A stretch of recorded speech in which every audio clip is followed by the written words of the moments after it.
everybody. Thanks for checking out the Collected Magazine articles. Today, we've got an interview with my friend, Matt Swifty Perry. Everybody give it up. I know you're watching at home and just cheering because everybody loves Matt. So, Swifty, as you're more affectionately known, How are you doing today, sir? How is sunny Arizona? I'm good. Man, Arizona is good. I haven't seen the sun because I haven't been outside. I've been quarantined inside like most people. But no, Arizona is good. Safety first, I don't blame you. Yeah. And so we won't take up too much time, just kind of us talking, because no one wants to hear our conversation. They want to hear the wisdom that you have. But for people who may not know you yet, if you want to kind of give us a little bit of a background, just to how you got to where you are now and how you got involved in ministry. Yeah. I grew up in a small Southern Baptist church outside of LA. It's called Riverside. So about 40 minutes outside of LA. So I grew up in this about 150 people church, a lot of old people. So at a lot of funerals. So I pretty much got baptized because I wanted to beat my friends to get baptized. I wanted to be the first one. So I raised my hand at 5, wanted to get baptized. And right after that, I wanted to take the Lord's Supper because I was always hungry during church. And so I was like, oh, food and drinks in church. Absolutely. That's the only way. I want some of that. And so I took communion and kind of jumped into this Christian world and didn't know what anything meant, though. I was so young, and just so I had my little kid's Bible, I had my communion, I was good to go. And then I got into high school, and my faith was really tested, or lack of faith. And so, I just followed the crowd and got into partying and into all of that stuff because I had no background in faith. I grew up in church, but that was just another place for me to go. It was like the mall you go to shop, church you go to on Sundays. Right. And so for me, my parents were very involved in church, but I just was there because I had to be there. And after a big breakup my junior year in high school, I found myself at this Christian music festival, and this guy named Nick Vujicic was speaking. A lot of people know him with the guy with no legs and no arms. Yeah. And they'd put him on a table, and he was just talking about the joy he had in Jesus. And I had just gone through this heartbreaking moment, and that's when God really captured my heart and said, Matt, this is where you can find joy, not in partying and not in these relationships, but find your joy in me, and I will give you this sense of peace that you're so much looking for. And so I gave my life to Jesus that day at 17. And since then, it's just I jumped into ministry at 18 and stuff. Wow. And so I'm 28 now, so about 10 years, and have just been learning. And I didn't know that much when I jumped in. I was at a college actually in Australia, and they threw me into ministry. Nice. I went for music and joined ministry, and from there it's just been going and messing up a ton. But the great part about that is there's been so many learning experiences. That's awesome. And so what is your current role at your church in Arizona? Yeah, so I am the high school pastor at Cornerstone Church in Chandler, Arizona. So mainly oversee everything for high school ministry on our main campus here. Okay. And so talking about self-quarantining earlier, and being a high school pastor, I know that you've recently had to get real creative with how to do ministry just because of the whole coronavirus pandemic, not being able to meet in churches. What do you think having everybody kind of meet online and become a part of this online church, how do you think that's going to affect moving forward what our new normal is? Yeah, I think the digital mission field has been there for a long time. Just now people are waking up to it. Facebook at its peak, it's still pretty popular, but at its peak was the second largest country in the entire world. And so Facebook has been this giant mission field. Now churches are just waking up more. There's been churches that have been doing incredible over the last decade in social media ministry. I think of Hillsong. I think of City Church, which is now Home Church. Yep. These churches that have just been great with. I used to go to this. I've been running social media at churches for a while now, and I used to go to PushPay puts on this summit every year, and I used to go to that and get to sit around the table with some of these intelligent digital mission field people that worked for churches. And so it's been there for a long time. Right. Now I think there's blessing in the bad. And so this is a bad thing that is happening. Right. But the blessing out of it is there are so many churches waking up to this digital mission field, and how can we engage more people online, that the blessing is so big because the gospel will spread faster than it ever has.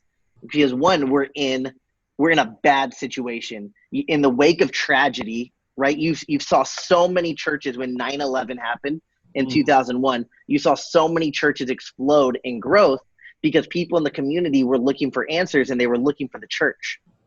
And so churches started to explode. The last church I worked for was called Eastlake Church in Chula Vista, California.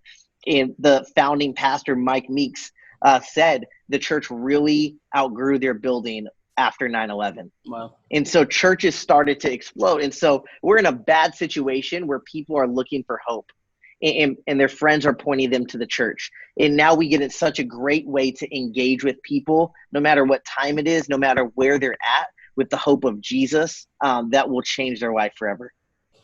Now, with that, do you think that it's important to kind of engage each demographic or generation individually and kind of specify how you reach different people? Because if you're a high school pastor, I doubt, and I might be wrong because I'm on the East Coast, you're on the West Coast, so you can tell me, but I don't know if you'll reach a ton of high schoolers by doing a Facebook Live or by posting on Facebook. Here, you'd probably do better if you did TikTok or Instagram. And so do you think it matters if you engage each demographic individually? And how do you, if you do need to do that, how do you still kind of make everyone feel like they're one as a church and still kind of meet the needs and the attention spans and the different generations that there are?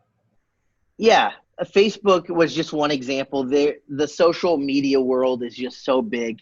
And sometimes what we miss is we put out content that's not engaging. Anybody can put out content, but you're not engaging with people by just posting something.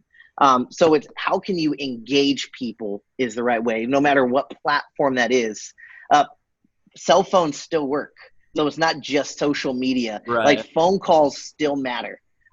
We have so many different teams at our church that are literally calling through our entire database. We've called through hundreds of 60-plus-year-old people, asking them how we can serve them. How can we bring them grocery in just different ways like that? That's awesome. And so phones still work. Phone calls are still relevant. Text messages, FaceTimes, Zoom calls. I just got off with some of our students, about 10 of them. We just ate lunch together over a Zoom call. That's awesome. And it was everybody bring your own lunch. And we were able to have 40 minutes because we're too cheap to buy the premium. And so 40 minutes. And we just had a great lunch conversation. And so it's cool. So, yeah, you have to engage them where they're at. There is not a ton of high schoolers that are just sitting on Facebook. But what we do is engage their parents on Facebook. We've created a parent Facebook group where we're able to serve the needs of our parents. TikTok, YouTube is actually the #1 app open for high schoolers. And so we've really taken on YouTube. We put out about 5 videos a week on YouTube, from Monday devotionals to Tuesday, we call them culture combos, where we're talking about music and fashion and Netflix shows. And then Wednesdays, we've been doing like spicy challenges, and we're going to start a new almost TV show on YouTube called Impractical Pastors, where we're just doing practical jokes around. Thursdays, more discipleship focused on how to study your Bible, how to pray. how do we deal with anxiety, a lot of practical Christian living. And then Friday we do Q&As with my boss, Landon, and we do Bible Q&As. And so each one of those are trying to engage with a different personality type on YouTube. We have TikTok challenges where our students are making TikToks, sending that in. So we're trying to be in every social platform they are, just because we think it's really important to reach people. And some people are on TikTok that aren't on Instagram, and they're not on Facebook, and they're not on Twitter. And so if we're everywhere, we're trying our best, but it all comes down to engaging people. But it's just kind of interesting to see how creativity has just really started to develop and grow in this current time. And that's actually one of the main reasons I wanted to talk with you on the Collected magazine, is because you have launched a podcast. Yeah. And it's a leadership podcast. It's an incredible podcast. And just to speak to your creativity, you're basically creating content all the time. And so kind of wanted to shift the conversation to what brought you to the point where you're like, you know what, I need to do this, and some of the things that you learned along the way. Yeah, it's called the Leaderswift podcast. Swifty is my nickname. And I wanted, the whole vision behind it was to be quick leadership tips that will inspire leaders to lead better today than they did yesterday. And there's so many great leadership podcasts. I've spent years listening to Carey Nieuwhof and Craig Groeschel, Yep. Andy Stanley. Like the list goes on. Chad Veach's Leadership Lean-In. They're incredible. What I found was I had 10-minute drives to church where I worked. And so I would keep doing these 5, 10, 15-minute drives to get to the places I needed to go. And by the time I listened to a 60-minute leadership podcast, I would forget what happened from 5 drives ago. And I would just be like, man, this is so great, but I wish there was something shorter that gave me this conversation in about 10 to 15 minutes where I'm going into my office and now I'm like, cool, I can use this tip to lead my team better, to lead my staff, to lead my volunteers, to lead my students better. And so it was like, cool, I'm just going to create one and we'll see if people listen to it. And so I think the first step for me was, all right, this is what I want to do and this is the why, because the why motivates and it drives the what. And so I'm like, here's the why to the podcast. Now let me go find somebody who knows way more about this than I do. I'm all about just learning from people who know more. Like I never want to be the person sitting at a table where I'm the smartest person. I want to sit at a table of people who know way more than me. Right. And so I called up a friend named Justin Herman, and he is a youth pastor, but he also is a podcast coach. And so I called him and I said, can you help me launch this podcast? And we set it up, and he kind of coached me through it. Here's the equipment you'll need. Here, I'll help you get everything started. And he started coaching me through the process. And then I wanted, if I was going to invest into something, I wanted it to be put well done. And so I created a team. I have a guy who runs all of my graphics and creates those. And I have somebody who does all my mixing and editing for me. And I was like, I'll focus on connecting with the leaders that we're going to bring on and producing the content. And then I have a team who does the other things for me. That's awesome. And so how long did it take you from, okay, so I know for sure I'm going to make a podcast, I'm going to launch a podcast, to episode 1? Yeah, it took me about 4 months. And that was because I was going through transition at my church. I was transitioning out of my position, and I was flying all around for different job interviews, and eventually moved out here to Phoenix. And so I was in school getting my master's degree, which I'm still doing in leadership, married, ministry, still transitioning, going to different job interviews, where God was just like, slow down. It's more important to take care of your wife than to launch a podcast right now. And so for me, I wanted to launch it in a month. It ended up being 4 months, and I launched it on my birthday to help drive some momentum. But yeah, it's been going really good. We were about I think 7 or 8 episodes in. We just broke 500 downloads today. Congrats. Which is great. Yeah. So people are actually listening to it, and I've gotten great feedback. It's just been helping leaders, and it's not about me or things that I have to say, because I say very few things on it. I let other people speak about what God is teaching them in leadership. Because I think, like Craig Rochelle says, everything rises and falls on leadership. And when the leader is better, then the whole team wins. And so practically speaking, what are some things that you discovered that you needed and definitely use on a weekly basis or as often as you record? Yeah, for my podcast, it's as simple as I have a couple Shure mics, which are great. I think about $100 on Amazon for a good mic. And the main thing I use is it's called a Zoom H6. What this is, it's about this big. I don't need my computer at all. I plug everything into that interface, and it records onto an SD card. So everything is recorded onto the SD card.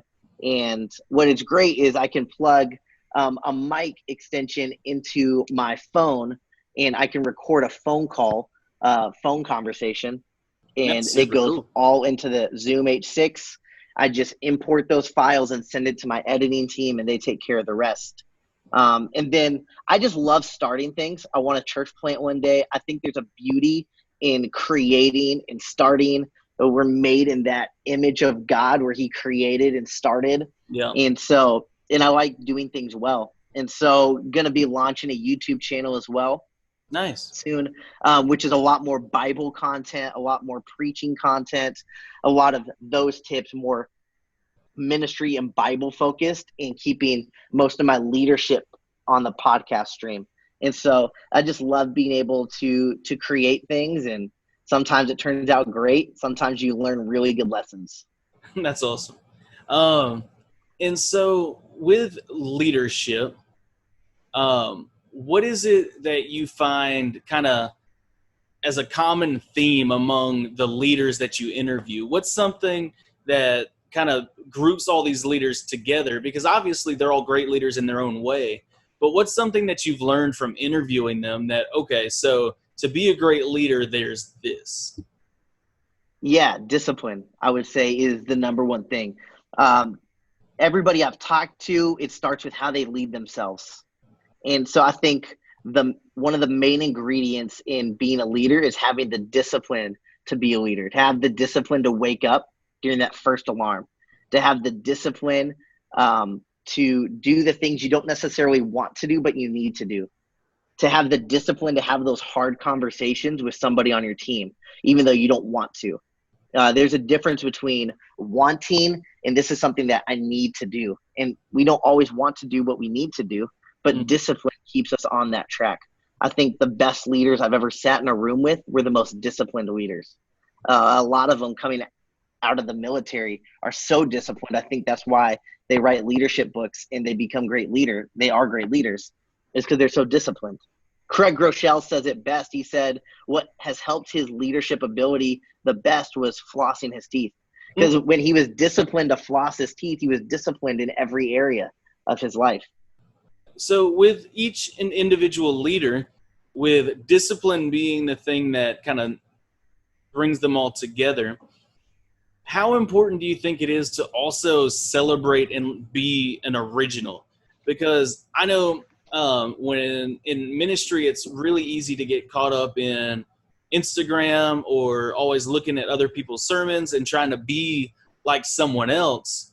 And I feel like it's really easy to lose yourself when you're trying to play the comparison game.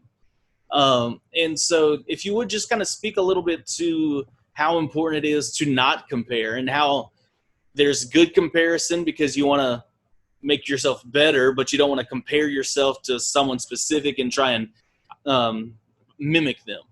Yeah, that's such a good question. And you hear so many people talking about it from different aspects, right? There's a great book by a guy named Adam Grant, who is a professor, and he wrote a book called The Originals. It's a great book. But what I would say in ministry is there's only a few originals, right? Yeah. Everybody gets things from other people. That's okay. I think the thing sometimes in ministry we try and do is I want to be original, and we make it about ourselves. You can ask, why do you want to do this? Why do you want to be original with this? Oh, well, because I want people to learn from me. I think there's a lot of pride that can be in trying to be original, because you tend to make it about you. Yeah. We've hijacked so many things from so many people, which is totally okay, Yeah. because that's a part of learning. I read a lot of books. That's because I just want to learn. And I use a lot of those ideas in a lot of those things and break them into our context. And that's okay, because that's a part of learning. So I think we've made creativity somewhat of an idol, because we want to be so creative that it takes away from important things. It takes away from our time with God, because we want to be so creative. It takes away from investing into other people, because we want to be so creative. Creativity is great, but you don't have to have all original ideas to be creativity. I think there's very few original ideas out there. So much stuff has already been done. Right. And so I think, learning and bringing things into your context, because you just got to remind yourself it's not about you. It's about reaching people for Jesus. It's about reaching the lost, and not letting us trying to be original ideas to overshadow the most important things. Normally, when you talk to someone about being original, or talk to somebody about being your own person, it's 150%. Oh, you need to do your own thing. You need to do you. And I completely agree with what you're saying. Like, sometimes you don't have to fight so hard to be an original, when you can just be good at what God's given you and whatever ideas he's given you. So that's honestly, it's really got me thinking. So you hear it in the form of preaching, right? Like, just preach your own voice. This is just an example. I've listened to so many I love Judah Smith. I love my pastor back in Riverside that I interned under, named Jonathan Belima. I think he's one of the best. Manny Arango, like, all of these guys are incredible preachers where, I have my own voice and I have my own style, but I've learned how to break down the word from Matt Chandler and Mark Driscoll. And I've learned how to use story and illustrations from Michael Todd. And I've learned it's not original, but I've learned from people, and I let all of those intersect with each other, plus my plus my personality.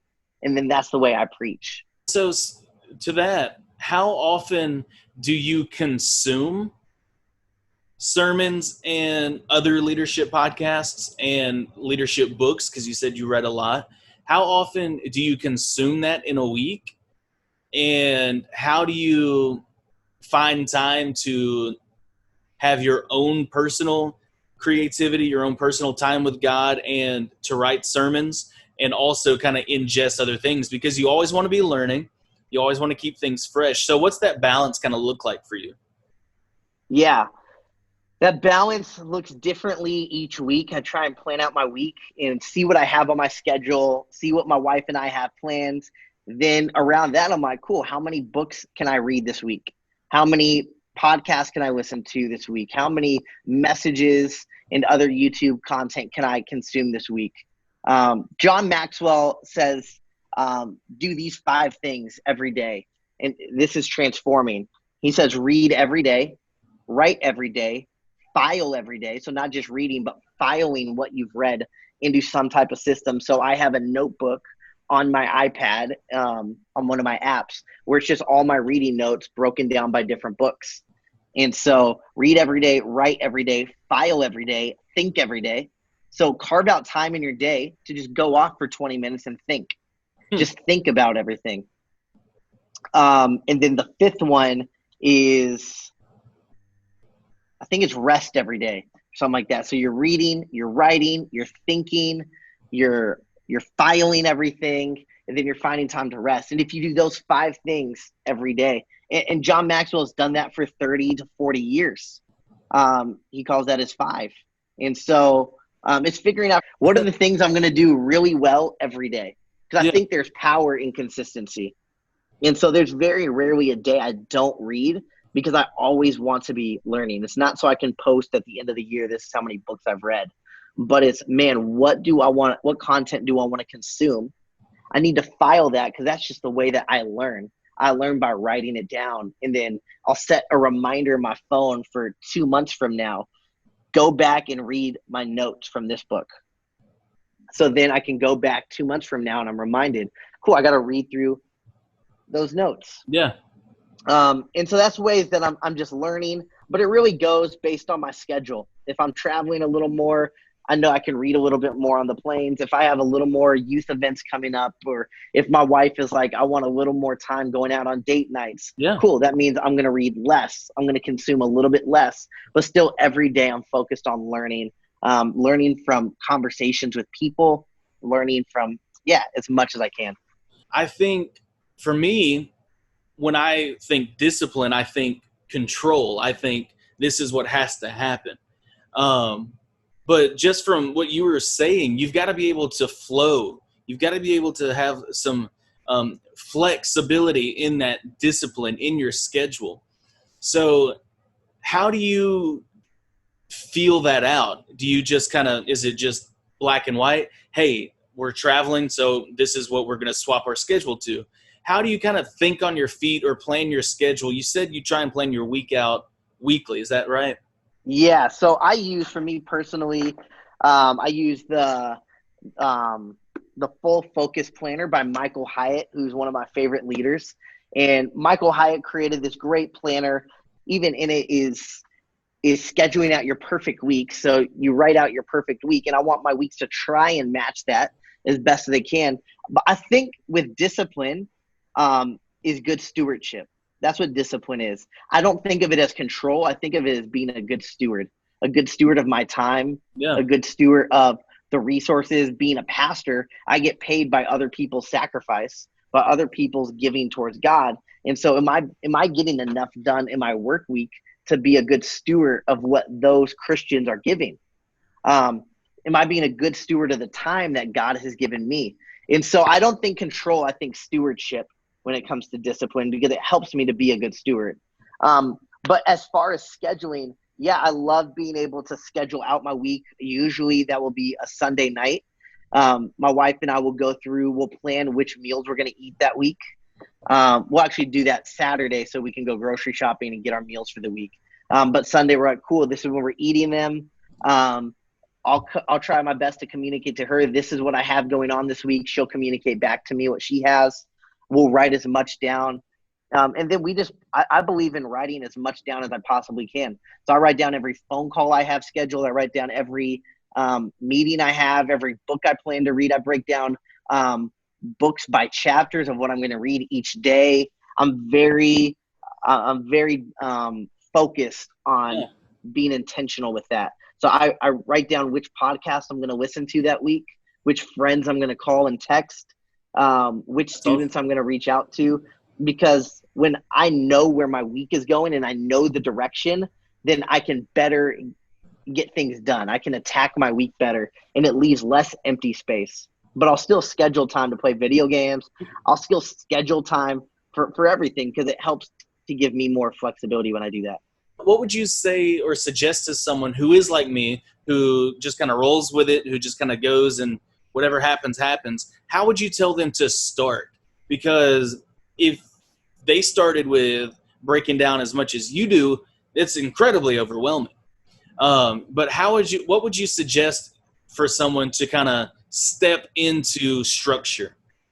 Yeah, I read this really good quote today, and I'm just going to say it's by Sam Chand, who writes some great leadership books. But he said this quote by a guy named Alvin Toffler. And he said, the illiterate of the future will not be people who cannot read or write, but the illiterate of the future will be people who cannot learn, unlearn, and relearn. And I thought that was such a powerful quote. Was the illiterate of the future are the people who can't learn, unlearn, and relearn. I have a powerful story of my life where I graduated high school with a 1.9 GPA. I had teachers who said, you're never going to go to college. I didn't spend time on any of that. Now I'm working on a master's degree because of God's grace in my life. Awesome. I never planned anything in my entire life. And even through my undergrad in college, was horrible at planning until I realized I'm not being a good steward of what God's given me by living my life the way that I am. I was not being a good steward of working at a church. I was not being a good steward with my time that God's given me on earth. And so for me, it was just God waking me up and saying, Matt, be a good steward of your time. And so for me, yeah, it's a whole stewardship thing. And what I've experienced with people is everybody just has a step to take. Don't try and be me because you're not. But just take one step closer to being a good steward. Take one step closer to who God's called you to be, and the best way to do that. And so finally, this is the question I kind of end each interview with.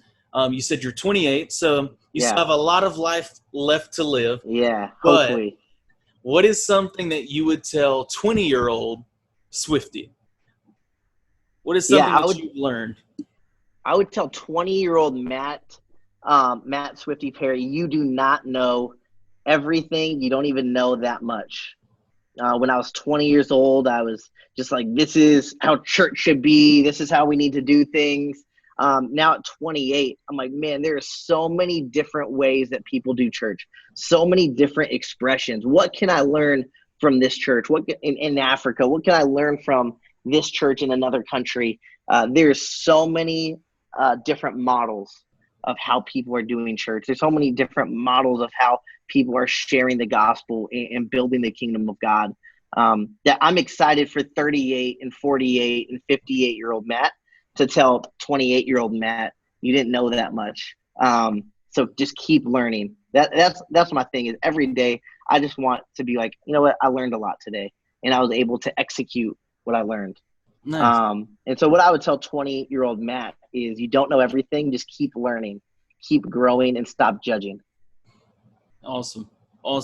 Well, thank you so much for just sharing with us today. If you guys are interested in finding out more about Matt or hearing some more of the Leaderswift podcast, all of those, his socials and the Leaderswift podcast will be linked in the description. So be sure and check all of that out. But we appreciate you taking the time to listen and hang out with us and come find out more from the Collected magazine. Appreciate it.